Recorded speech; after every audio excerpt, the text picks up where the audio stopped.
Hi everyone, I'm meteorologist Rusty McCranie, and welcome to Weather Express. It's your weather in 5 minutes. Start the clock. Friends, we are going to see some dangerous cold through portions of the country in the next couple of days and some winter weather to come along with it. It's a chilly day through a lot of the eastern United States. Temperatures this morning, even as far south as central Florida, got below freezing. But the bitter cold is going to be in the northern plains and the western Great Lakes in the next day or two. Daytime highs for places like Minneapolis and Green Bay barely got into the double digits today, but this is only part of the story. When we look at the winds that are outside from Big Sky Country through this part of the area, 30, 40, 50 mile an hour winds. That's going to take that single digit daytime high and make it excruciatingly cold for the wind chill value, or the feels like number, which is 10, 20, and even close to 30 degrees below zero in the afternoon hours. This sets up for some extreme cold and some dangerous wind chills as we head overnight. Looking at the current advisories, when we go to the northern portions of Minnesota and Wisconsin, this is what the extreme cold warnings are for. And by the way, that's a really high threshold to get an extreme cold warning in this part of the country. It's for wind chill values as cold as 50 degrees below zero tonight and tomorrow morning. Absolutely dangerous cold for a good part of central and northern Wisconsin and Minnesota. And even as far south as Minneapolis, where it's an extreme cold watch, not a warning, it's not much better. The feels like temperature there is expected to be as cold as 45 degrees below zero. So if you do live in these areas, I ask you to take extreme caution for the cold that's going to be outside.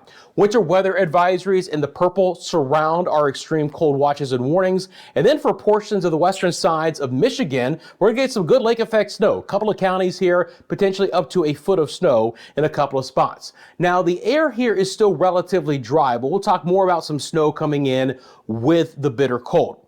It's been a chilly but a crisp day across New England and the Northeast, places like New York City and Boston, right around 20 degrees for a daytime high. So chilly, but it has been dry.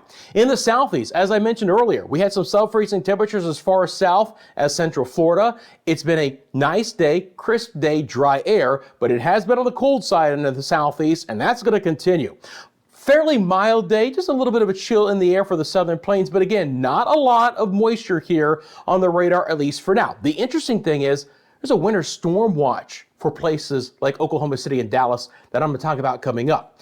Temperatures have been quite nice through the Intermountain West and the West Coast. The winds have been gusty. You can see that. Wyoming, portions of Colorado, Montana, 30, 40, 50 plus mile an hour winds. But overall, things have been quiet there winter storm-wise. When I go back out to the big perspective here, bring on the advisories, a couple of things I want to point out. Obviously, we're going to have the cold and the snow in the northern tier, but you can see these areas in blue: Oklahoma City, Little Rock, Shreveport, Dallas, all under winter storm watches.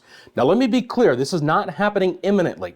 This is for a storm system that'll be moving in the next 2 to 3, even 4 days from now, okay? But the accumulation and the culmination of sleet, freezing rain, and snow is likely to cause some big time travel problems across I-40 and I-35. So keep this in mind if you do live in these areas, that towards the end of this week, there could be some major issues to travel because of a mix of rain and snow.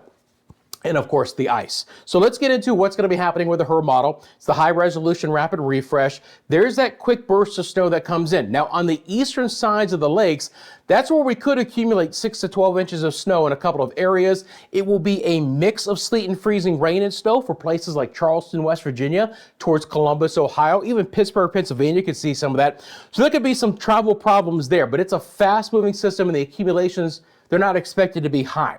This is not the storm that's going to bring the winter weather to the southern plains, but it is going to bring some rain and some cold rain for Nashville and Atlanta as we go over the next 48 hours. It's this storm that'll just begin to move on shore Wednesday and Thursday in California that will ultimately take a far southern track, tap into some colder air in the Intermountain West, and produce the opportunity for winter weather here in the southern plains.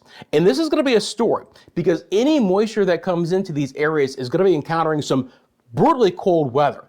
For the eastern two-thirds of the United States, for the remainder of January, we are likely to see a lot of records fall and temperatures stay well below normal and below freezing from time to time as far south as central Florida. So bitterly cold air here. And when we look at the snow accumulations associated with our next winter storm, the one that's coming in with the 50-degree below wind chill values in the western Great Lakes, again, you look at your value range here, 6 to 12 inches in portions of Michigan, and we'll see additional heavy snow and lake effect snow in upstate New York as well. So cold and dry right now, but more moisture coming in. It's going to cause more winter weather problems with this brutally cold weather as well. Friends, I'm out of time. I do appreciate you making Weather Express a part of your daily routine. Thank you so much for tuning in. Let me know in the comment section below where you're viewing from. You have a great rest of your day, and I'll see you next time for your latest 5-minute forecast.